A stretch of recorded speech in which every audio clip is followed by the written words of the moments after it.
Real Enigmas and Theories is back again with another video. Hey yo, what if Henry sent Miranda to Frumlin in the first place? That's just a thought. Anyway, you didn't come here for that. You came here for the esoteric breakdown. But before we get started, go ahead and do all that dope YouTube stuff real quick. And hold on tighter than Christopher's sweater, because this is about to get heavy. Let's cook. You know, I did a whole video about Frum's connections to the Wizard of Oz, and I failed to mention that Harold Perrineau, who plays Boyd, also played in a TV show called Oz. In the very next episode, Mousetrap, I pointed out that it was named after a Shakespeare play within a play. And I also failed to mention that Boyd played in Romeo and Juliet, which is also the works of William Shakespeare. Well, I'm saying it now. And there are a few more revelations that have come to pass from those very two videos that I mentioned. I'll start on the Wizard of Oz video when I said this. Even when the song Who by Fire comes on, which is inspired by the Unetana Tokef, which was recited during the High Holy Days. Notice I said the Unetana Tokef was recited during the High Holy Days. And then Kenny says this. In Chinese culture, we write letters to the dead on high holidays. On high holidays. Oh shit, yo. While I was editing this video, I just realized that dude is sitting by a fire, and the song that is inspired by the Unetana Tokef is called Who by Fire. And he says High Holy Days by a fire. Whoa, just peep that shit. Back to the video. Notice he said High Holiday. I referenced the High Holy Days, and holiday literally translates to holy day. Also, that statement leads to the clues about getting high, which I spoke about in my Wizard of Oz connections as well. I spoke about Dorothy in the poppy fields, and sure enough, when Ethan is looking at a few of Eloise's drawings, aside from this guy looking like Jim with the hair and the dress code, by the way, Taryn has been saying that this looks like Jim for quite some time. But there appears to be poppy plants that look just like the plants from the Wizard of Oz, which I pointed out in reference to getting high. And in my Mousetrap breakdown, I spoke about the broken glass and how we'd probably see more of that symbolism. And lo and behold, we have more deliberate broken glass symbolism in the other drawing of the two children by the tent. Right here appears to be broken glass and some blood on the floor. In that colony house, we saw the broken glass on the floor from the window when Nikki got shot, and her blood on the floor as well. She's also who wiped the crow's blood off the wall, and probably wiped it off the floor too, which to me was a bad omen when I saw it. I also referenced the memento mori clues in several videos, including my Mousetrap breakdown, a play within a play. But now I'm going to give you a breakdown within a breakdown. Let's get this part out of the way first. Then I'll break down the connections to the memento mori. The entire scene of the bullet removal was a ritual. Follow me for a second. The symbolism was too bold to ignore. This sacrificial rite was done with the practitioner, in this case it was Mari, the designated receiver of the sacrifice, who would be Fatima, and the sacrificial lamb, which would be Nikki. Then you have the witnesses and the altar. Many ritualistic altars are very similar in nature. You have the centerpiece, in which many cases is some sort of crystal or a glass or a bowl or a glass bowl for libation. You have a sacred piece of wood or a statue that represents some sort of deity or spirit god. You have candles around the object or close by, along with things like stones, drums, libation for offering, herbs, feathers, and other objects like books. Now, if we look at the bullet removal scene, we have the same overlapping elements here. There's a statue close by, a set of candles, you have two pairs of drum, you have books, you have libation, you have a bowl with a piece of wood as the centerpiece. The libation was poured into the bowl, and so was Nikki's blood. And the receiver, who ends up tasting or feeding off this sacrifice, does a ritual with the sacred wood by placing the spoon in Nikki's mouth. Now, in various cultures, wooden spoons are believed to ward off evil spirits or even curses. However, this gesture would symbolize some sort of submission or acceptance of one's fate. This is why in medicine, biting down on an object is used to ground oneself and help endure the pain.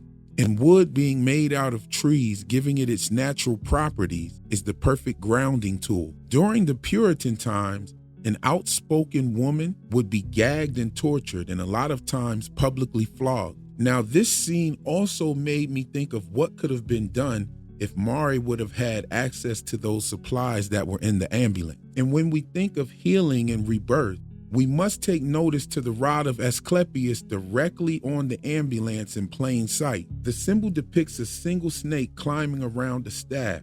Now, the snake's regenerative abilities symbolize healing, while the spiral staff that it takes symbolizes the ending of a cycle or a new beginning, also birth, aka fertility. This spiral and its link to fertility is once again created by the Vesica Pisces, something that you probably heard me mention before if you frequent my channel. I also noticed the ambulance driver trying to call back to base, saying Unit 45, Unit 45, which is also a connection to the spiral or 9-9, being that 4 and 5 equal 9. And he said it twice. And the master building number is the 22, or the deuce of spades, which we see here in Victor's suitcase. Listen to this statement that I made in the Wizard of Oz video. But hindsight is 20/20, 99.22% of the time.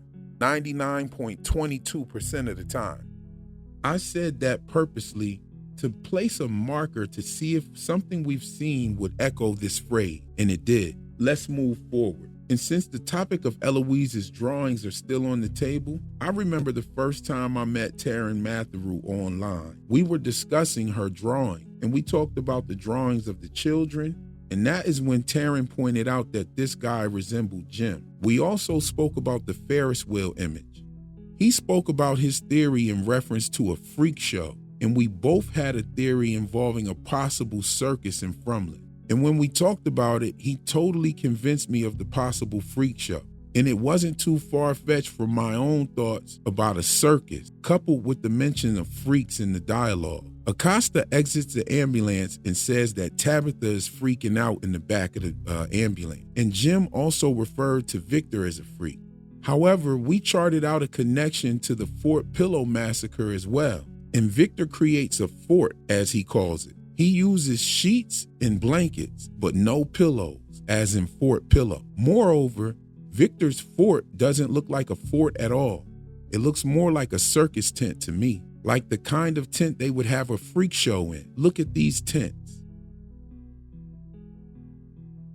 And if I'm not mistaken, Sarah was also called a freak by Kenny, and these two end up in the circus tent freak show fort.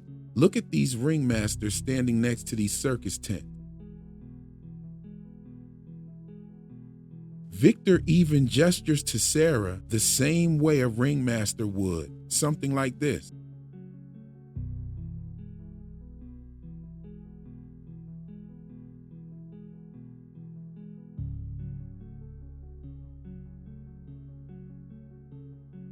Moreover, whatever rug or blanket they're on has playing card symbols for that extra dash of hidden meaning or esoterica. Not to mention Sarah's checkered sweater. And just because you see Sarah being cool with Victor doesn't mean you should even take your eyes off her for 1 second. I often wonder why Sarah volunteered to bury Paula's body. And now seeing how comfortable she is sitting there on the bed where she died begs the question even louder. I wonder if she sleeps on that bed.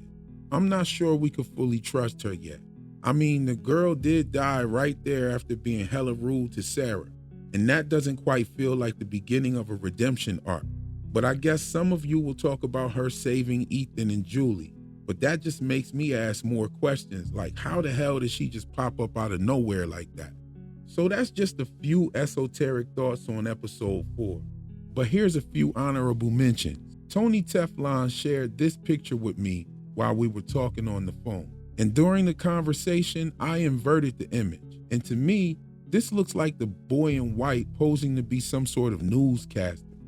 And this showed up on the TV at Colony House while Elgin was following the kimono wraith. Now, the news in this case could be a magic spell indication, newscasting and casting spells.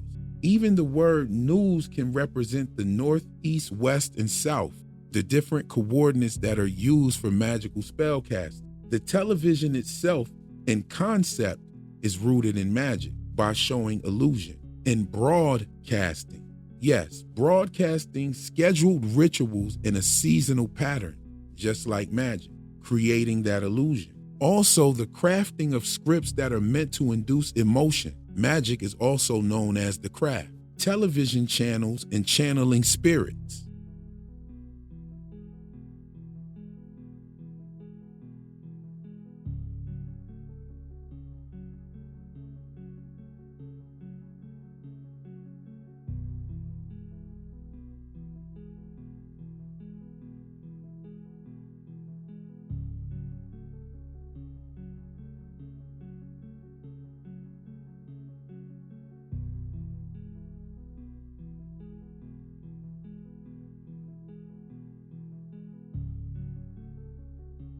And as far as this image, to me, it depicts a declining trend or something coming to an end. And even weather reporting itself has its roots in magic and superstition. And just before we end this esoteric breakdown, let's look at a few points that we spoke of earlier. The number 99. It's also symbolic for something coming to an end, being that it's the end of a grand cycle, with it preceding the number 100. And when we take another look at what Kenny said about writing to the dead on high holidays, he's making a reference to the Qing Ming Festival, or the Tomb Sweeping Day, which takes place in early April, which is the natural new year here in America. And if the year would be broken up into 13 months, that would give each month an equal set of days of 28.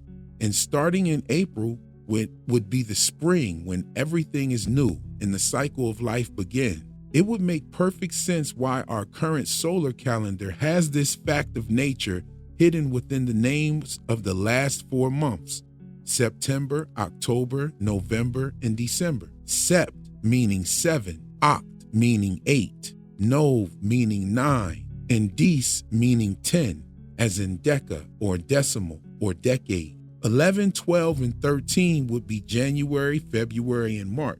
And then we're back at April Fool's Day for the beginning of the new year. I mean, it is wintertime in Frumlin, the season where everything dies out and the earth is replenishing for a cycle of the new year, or the spring.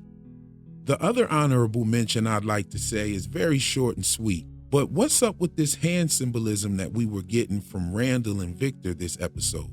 And if you like this esoteric breakdown, don't forget to like, share, do all that good YouTube stuff, and hop down in the comments and let me know what you thought about this breakdown.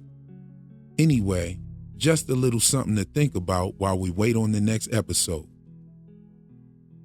That's all for my video today. I'll catch you in the next one. Peace.